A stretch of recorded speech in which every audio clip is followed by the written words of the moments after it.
Becoming a special tactics officer is not for everybody. It's for a small group of folks that want to have a career in special operations, being part of the joint team. The skills you bring to the fight are something no one else possesses, and you're harnessing the power of the United States Air Force to rid the nation of its enemies. When we look to hire a special tactics officer, we're looking for the whole person. We're looking for a servant leader who understands how to take care of the people that are assigned to them, watch out for them and their families, and make them successful in the difficult missions that we're going to ask them to do. We need the guy that's got the servant's heart. The guy that realizes that when he cares for his airmen and their families, he creates much more effects for our country than just him going out there and swinging pipes all by himself. There are more requests for special tactics officers out there than we can currently fill. And the reason why those gaps exist is because we just don't take anybody. You're coming into a career field of brotherhood that a lot of people have walked before you, some very great men and heroes, and to be a part of that and be able to serve by the sides of those guys it's an honor. All three, cleared hot. Jack Hog 1, will The go. special tactics officer training pipeline is a challenge for everybody. It's going to challenge you physically, it's going to challenge you intellectually, and it's going to definitely challenge your leadership. The special tactics officer goes through the exact same pipeline as a combat controller from day one until graduation. What they're looking for in terms of a leader and a man is someone of high character and high moral fiber, and that are going to lead by example no matter what is going on, no matter what the cost personally. If you just want to do it because it's a cool job, then this isn't the fit for you. If physical fitness is not part of your lifestyle, you're going to have a real hard time in special tactics. Whether you're lifting, running, swimming, mountain biking, we're physically active people. That's part of the way we do business. If you don't enjoy working out, this is probably not the right job for you. While the special tactics officer is a trained combat controller, as he progresses in his career, he will take on more responsibility, and it will be required of him to understand the battle space at a broader level. The thing I like most about being a special tactics officer is I don't know what each day is going to bring. On 9/11, I was on an exercise in Europe. When the airplane landed, the world had changed, and I found myself as an operations officer planning a joint raid into Afghanistan that we launched 6 weeks later. Every single day I come into work, I found myself pushing myself to do things I didn't think I could do. And that's what I was looking for when I was 21 years old coming out of school. I think that guys don't realize that combat control has these guys out there holding their own, right in the thick of things.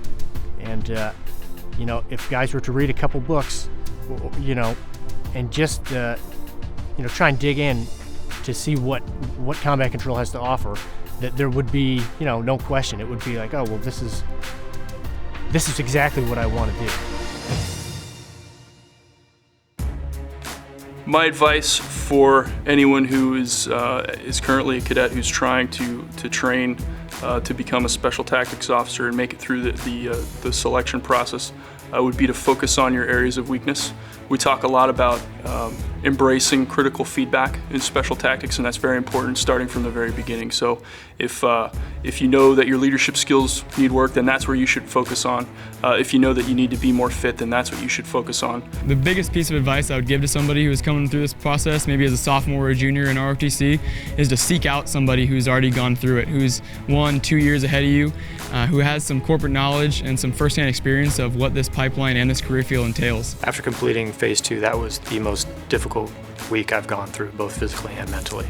Phase 2 centers a lot on stressing you mentally and physically as much as possible, and then seeing how you perform. The most difficult aspect for me was learning how I fit in a group of very type A, go-getter personalities. The whole idea behind stow selection, as I see it, is to make sure that you're gonna have no problem with the pipeline, because once you get into the pipeline and once you're a stow, your job is not to be the operator. You have all the skills of a combat controller and you have all the abilities, and you should have all the abilities to do their job, but that's not your job. Your job is to lead these men and to teach these men and help these men do their job. I would be someone that is very focused on attention to detail with your package, because you're being evaluated from day one. Once they receive your package here for Phase 2, your under the microscope. Ideally, and to be simple, we'd want someone with a high intelligence, again, so they can withstand some kind of declination in their IQ under stressful situations and still be smart enough to do the job they have to do. We're certainly looking for applicants that display an ability to take initiative, somebody with strong interpersonal skills, is going to get along with most people, can be assertive when they need to be, certainly a professional at all times. They have to possess the physical capacity to succeed, but what we really seek beyond that is our personality traits such as aggressiveness, intelligence, creativity, the ability to problem solve under stress, the ability to lead others, the ability to relate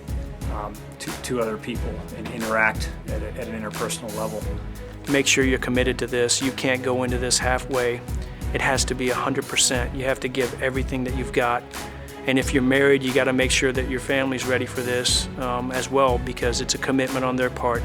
But if you do it, if you choose to do this, I'll tell you, it'll be one of the most gratifying things that you've ever done in your life. To be a leader, to be a special tactics officer, to lead these men that are having such a huge impact on the war that we're in right now and future wars that we're going to be involved in. And I would highly recommend it to anybody who is motivated and focused on being able to employ in a ground combat kind of environment as an Air Force operator.